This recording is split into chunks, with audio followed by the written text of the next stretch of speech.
Okay, Assalamualaikum dan salam sejahtera. Hari ini kita akan belajar berkenaan dengan mikroorganisma iaitu unit 3 mikroorganisma tahun 6. Dan bersama saya jugalah, bersama saya Cikgu Fatini. Yang mana yang tak pernah like, subscribe ataupun komen, bolehlah subscribe saya punya YouTube channel dan juga like lah. Okay, kita mulakan kelas kita pada hari ini.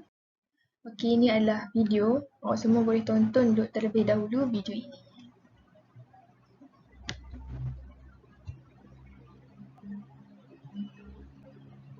Adakah anda pernah ke zoo sebelum ini? Pergi ke zoo adalah sangat menarik kerana kita dapat melihat pelbagai jenis haiwan seperti ikan, reptilia, burung dan mamalia. Sekarang, bayangkan jika terdapat sebuah zoo untuk mikroorganisma. Ia mungkin kelihatan menakutkan pada mulanya, tetapi anda juga akan dapat melihat pelbagai jenis mikroorganisma. Terdapat 5 jenis utama mikroorganisma: bakteria, fungi, alga, protozoa dan virus. Bakteria wujud dalam pelbagai saiz, bentuk dan warna. Contoh bakteria termasuk yang berbentuk rot seperti E. coli, Streptococcus yang berbentuk sfera dan Treponema pallidum yang berbentuk lingkaran.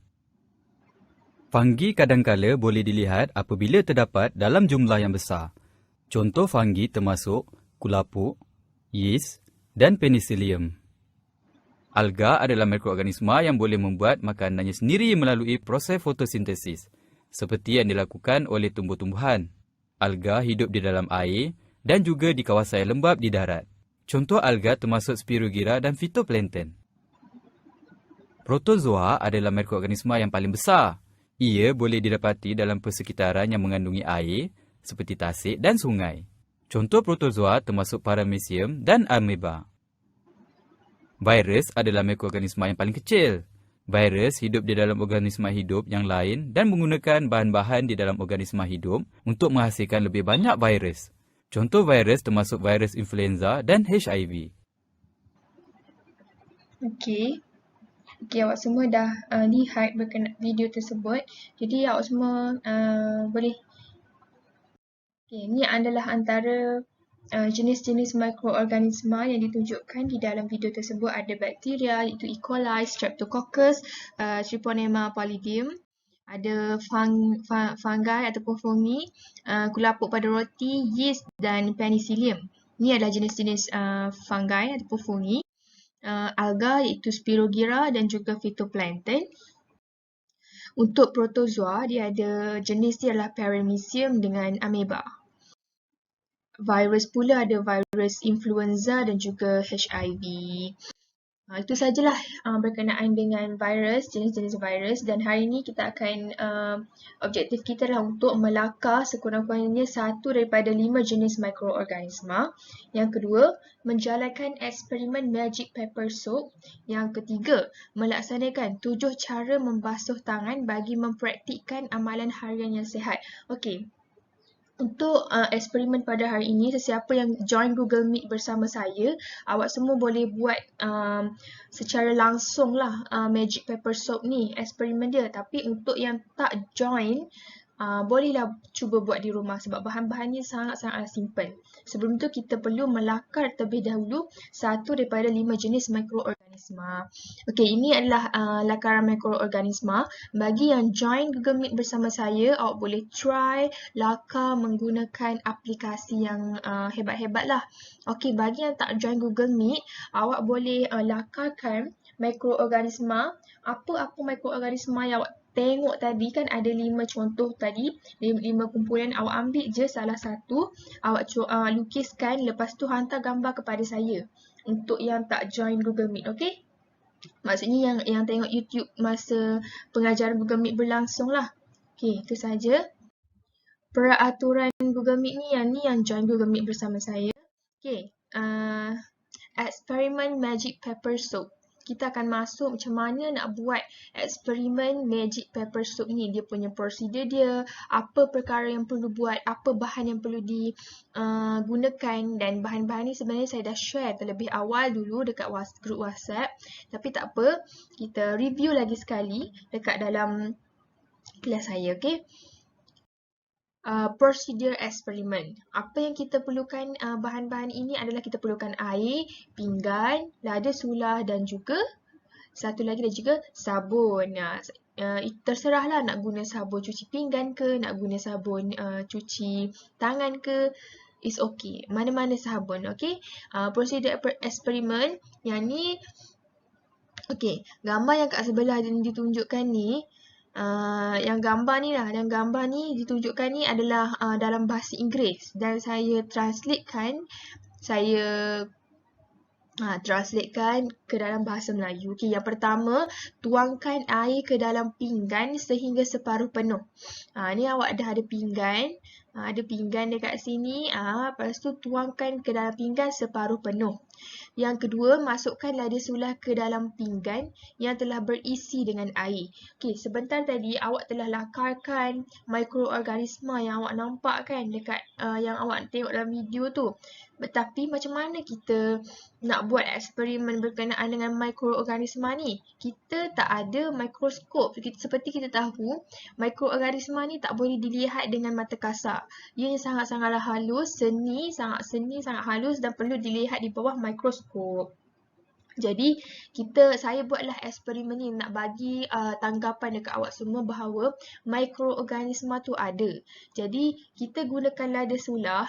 Lada sulah tu kita anggapkan sebagai mikroorganisma. Ikutlah dia lah, lada sulah tu lah yang mewakili fungi, yang mewakili virus, yang mewakili bakteria, yang mewakili alga dan juga yang mewakili ulat. Semuanya dia. Okey. Jadi, yang pertama, tuangkan air ke dalam pinggan sehingga separuh penuh. Yang kedua, masukkan lada sulah ke dalam pinggan yang telah berisi dengan air. Andaikan lada sulah itu adalah mikroorganisma. Celupkan tangan anda ke dalam air yang mengandungi lada sulah. Bincangkan apa yang berlaku. Okey, mula-mula awak dah tuang air. Lepas tu awak tuangkan lada sulah dekat atas tu sampailah lada sulah tu terapung. Lepas tu awak celupkan tangan awak. Bukan celup macam 5-5, tak. Ambil satu jari, jari telunjuk, celupkan. Celupkan macam tu. Tengok apa yang berlaku.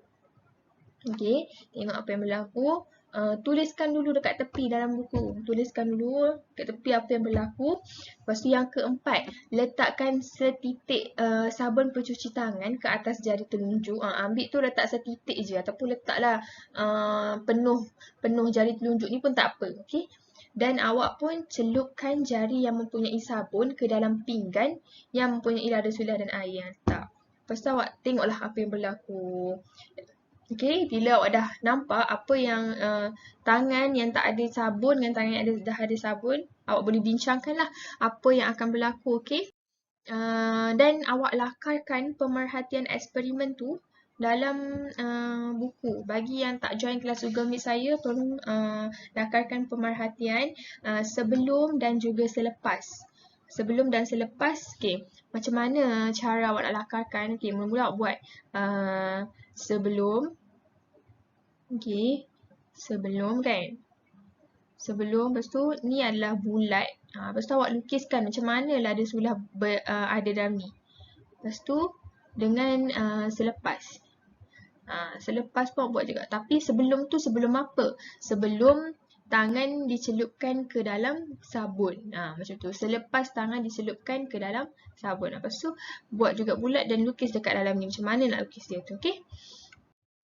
Okey, kita sambung lagi. Okay, ni adalah salah satu paparan yang saya tunjukkan berkenaan dengan macam mana sabun tu boleh menghilangkan kotoran. Tak kisahlah pada tangan ke, pada barang ke, pada pinggan ke, macam mana sabun tu boleh menghilangkan kotoran. Okey, yang ni awak nampak tak yang warna biru, lepas tu dekat ada atas dia tu warna bulat, warna biru bulat dan dekat bawah dia tu warna merah. Maafkan saya tersilap tadi. Okay, ni adalah molekul sabun di dalam air. Molekul sabun dalam air dia bentuk dia macam ni. Dan untuk yang warna biru ni, dia adalah water loving ant. Maksudnya dia sukakan air. Ni adalah sukakan air. Dan juga yang warna merah ni, dia tak sukakan air, bencikan air. Water hating ant, kita namakan dia sebagai hydrophobic. Manakala water loving ant, kita namakan dia sebagai hydrophilic. Ni adalah sabun di dalam molekul air. Macam mana sabun tu boleh menghilangkan kotoran. Okey, ni adalah kotoran-kotoran yang berada di pada tangan kita ke, pinggan-pinggan ke ataupun barang-barang yang lain. Okey, macam mana dia menghilangkan kotoran tu? Okey, nampak tak? Yang water loving ant iaitu yang hidrofilik, bahagian hidrofilik itu yang sukakan air, dia akan berada macam ni. Jadi kedudukan dia akan berada macam ni sebab dekat sini semua ni adalah air. Kita ibaratkan adalah air. Dan yang warna merah-merah ni semua adalah water hating ant, iaitu hydrophobic. Dia akan melekat pada mikroorganisma yang ada pada mikroorganisma, sebab dekat dalam air tu bahagian mana yang dia boleh melekat yang bukan air. Semestinya adalah mikroorganisma, ianya bukan air, jadi dia boleh melekat pada situ. Bila the water hating ant tu dia melekat pada kotoran iaitu mikroorganisma, the water loving ant ni adalah soluble in water and leave the dirt away from the skin. Okay, water loving ant ni dia boleh larut dekat dalam air. Lepas tu bila kita basuhkan sabun tu, dia akan terangkat lah. Terangkat, bawa pergilah bawa pergilah kita punya kotoran tu. Inilah salah satu contoh macam mana molekul sabun tu dia angkat, bawa pergi kotoran ni. Ni kalau kita tengok zoom betul-betul. Dan this structure is called a micelle. Dan bentuk ni dinamakan sebagai micelle. Okay. Okay, untuk yang jaga gamit bersama saya, awak bolehlah ikuti langkah pencucian. Awak boleh ikuti langkah pencucian tangan efektif. Okay. Masa awak tengok ni, awak boleh cuba buat bersama-sama saya. Okay. Saya bacakan, awak cuba buat. Yang pertama, lekapkan kedua telapak tangan pada telapak tangan dan gosok. Cepat.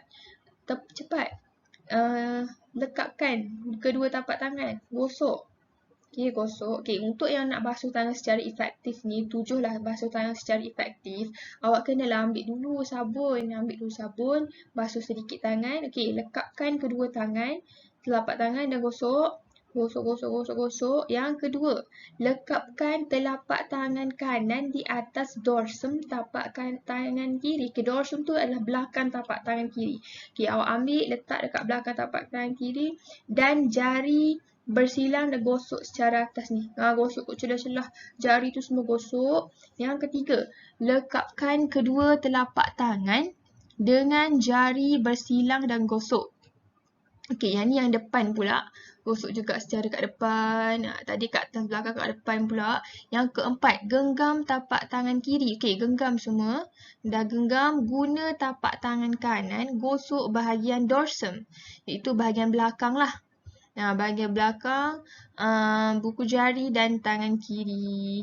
Ulang langkah di tangan kanan. Gosok sekeliling ibu jari kiri dalam genggaman tapak telapak tangan kanan dan sebaliknya. Gosok. Kuncupkan jari. Buat macam tu, kuncupkan jari anda dan letakkan di atas telapak. Ni nak basuh kuku tu. Putarkan ke hadapan dan juga ke belakang. Putarkan ke hadapan dan ke belakang. Ulangi langkah ini di tangan kanan. Gosok secara putaran di pergelangan tangan kiri. Ulangi langkah ini di tangan kanan. Itulah antara 7 langkah pencucian tangan yang efektif. Okay?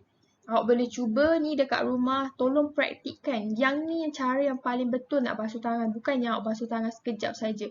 Basuh macam tak tu. Lagi-lagi basuh tangan tak guna sabun. Kita dah belajar kenapa kita kena basuh tangan guna sabun. Dan boleh jawab kuisis, nanti saya bagi dekat dalam link dalam WhatsApp. Okey, rumusan hari ni awak dah belajar berkenaan dengan kepentingan menggunakan sabun. Kenapa kita pentingnya menggunakan sabun? Apa kepentingan menggunakan sabun? semestinya adalah untuk menghilangkan kotoran. Dan cara membasuh tangan dengan betul. Okey, cara membasuh tangan dengan betul ada berapa? Ada 7 semua. Boleh tengok baliklah ke depan balik. Okey, video saya. Itu sahaja pembelajaran pada hari ini. Sekian, terima kasih. Dan jangan lupa cuba buat dekat rumah eksperimen paper and soap. Lepas tu, lepas dah siap cuba buat dekat rumah, then siapkanlah quizzes yang saya bagi dan boleh cuba cara 7 langkah mencuci tangan dengan betul. Itu sahaja kelas pada hari ini. Sekian, terima kasih. Jangan lupa like, subscribe and share saya punya video. Terima kasih semua.